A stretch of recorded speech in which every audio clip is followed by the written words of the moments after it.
বাজার থেকে যখন ফুলকপি কিনে নিয়ে আসে বা লিচু কিনে নিয়ে আসে তখন কিন্তু ওজন করে সব কিছুই বিক্রি করে ওরা।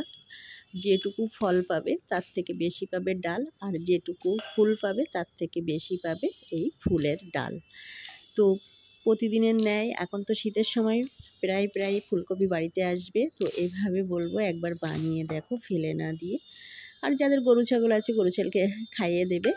আর এখানে এভাবে রান্না করলে কিন্তু খুব দুর্দান্ত লাগে, সেটাই তোমাদের সাথে শেয়ার করছি।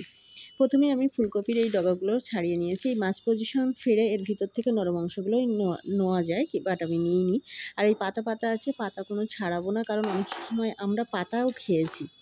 পাতা ভর্তা বা ভাজা খুব ভালো লাগে। তো থাক পাতা, আমি আর কিছু করছি না। এগুলোকে ছোট ছোট করে কেটে নেব, বেশি পাতলা করার দরকার নেই, যদিও পেস্ট করব। যেমন তেমন করে কেটে ভালো করে ধুয়ে নিতে হবে।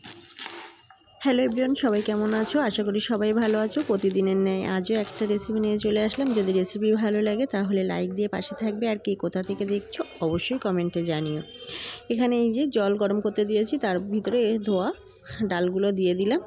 এগুলোকে অ্যাকচুয়ালি কী বলে আমি জানি না, তো যাই হোক দিয়ে দিচ্ছি। আর এগুলো যখন ভালো করে ফুটে উঠবে, একটু নরম হয়ে আসবে, তখন এগুলোকে তুলে নেব।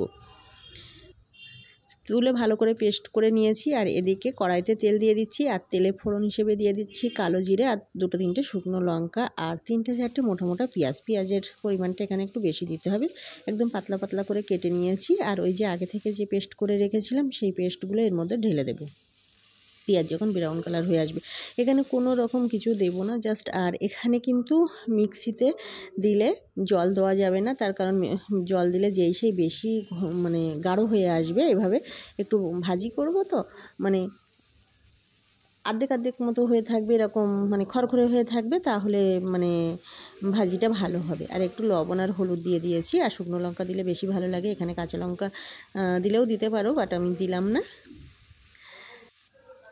এখানে নাড়াতে নাড়াতে আমি একটু মরিচ গুঁড়া দিয়ে নিয়েছি, মরিচ গুঁড়া দিলে বেশ ভালো লাগে। আর এখানে 3 থেকে 4 মিনিটের মতো আবার একটু নাড়িয়ে নেব। কড়াটাই ঠিকমতো ভালো হচ্ছে না ভাজি, তার জন্য আমি আবার একটা অন্য কড়া চেঞ্জ করে নিয়েছি। এই যে তারপরে এখানে চিনি দিয়ে দেব। চিনি দিয়ে আবার 5 থেকে 7 মিনিটের মতো একটু লালচে লালচে ভাজা মানে কালার হয়ে আসলে তখন নামিয়ে নেব। আর খেতে কিন্তু এক কথায় খুব দুর্দান্ত হয়, আশা করি ভালো লাগবে তোমাদেরও।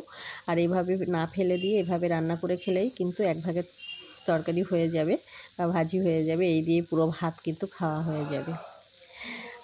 এই যে এবার নামিয়ে নেব। যদি ভালো লাগে কী করতে হবে, একটা ছোট লাইক দিয়ে পাশে থাকতে হবে, সবাইকে সাপোর্ট করতে হবে।